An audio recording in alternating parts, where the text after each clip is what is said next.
जब कॉन्स्टेंटाइन बच्चा ही था तब उसकी मां फ्लेविया जूलिया हेलेना मसीह विश्वास में आ गई थी, लेकिन कॉन्स्टेंटाइन का पिता कभी भी विश्वास में नहीं आया। जब सत्ता कॉन्स्टेंटाइन के हाथ में आई तो रोमन साम्राज्य अपने पतन की कगार पे था। कॉन्स्टेंटाइन ने देखा कि मूर्ति पूजक धर्म यानी रोमन पैगनिज्म कमजोर पड़ रहा था। क्रिश्चियन धर्म दूसरी तरफ तेजी से बढ़ रहा था। क्रिश्चियंस में अनुशासन, भाईचारा और एकता बहुत ज्यादा मजबूत थी। तो राजनीतिक तौर पर क्रिश्चियन धर्म अब रोम के लोगों का समर्थन पाने का सबसे शक्तिशाली साधन था। अब एडी 312 में कॉन्स्टेंटाइन के विरुद्ध एक युद्ध चल रहा था। मिलवियन ब्रिज के नाम से इसको जाना जाता है। सम्राट मैक्सेंटियस ने रोम साम्राज्य पर चढ़ाई कर दी थी। उस समय कॉन्स्टेंटाइन ने यह दावा किया कि उसे आसमान में एक क्रॉस का निशान दिखाई दिया और आवाज सुनाई दी, इस चिन्ह के द्वारा तुम विजयी होंगे। और इसके बाद उसकी हर सेना के झंडे पर क्रॉस का चिन्ह लगा दिया गया।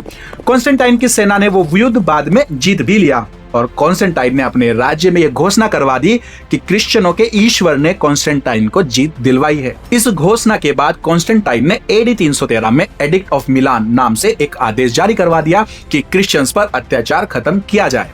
और फिर कॉन्स्टेंटाइन ने क्रिश्चियनिटी को कानूनी मान्यता दी एक धर्म के तौर पर। चर्च को कर से छूट, टैक्स एक्सेम्पशन दी गई, चर्च के नेताओं को सरकारी शक्ति दी, क्रिश्चियन धर्म को राजनीतिक समर्थन दिया। इससे क्या हुआ? इससे क्रिश्चियन नेता कॉन्स्टेंटाइन के पक्ष में आ गए और जनता भी उसी दिशा में मुड़ गई और फिर वहां से कॉन्स्टेंटाइन के लिए सत्ता बहुत मजबूत हो गई। यह था राजनीतिक नजर से एक मास्टर स्ट्रोक जो कॉन्स्टेंटाइन ने खेला था। मैं ऐसा क्यों कह रहा हूं? क्योंकि इतिहास के पन्नों में यह दर्ज है कि उसके बाद भी कॉन्स्टेंटाइन ने पूरी तरह से क्रिश्चियन धर्म कभी नहीं अपनाया, बल्कि उसने सूर्य देव सोल इन्विक्टस की पूजा भी जारी रखी। मतलब कि एक ऐसा राजा जो क्रिश्चियनिटी को तो कानूनी मान्यता देता है, पर अपनी मृत्यु के समय तक वो कभी भी 100% क्रिश्चियन बनता ही नहीं है। यहां तक कि उसने अपने मरने के सिर्फ 2-3 दिन पहले बपतिस्मा लिया था। स्ट्रेंज।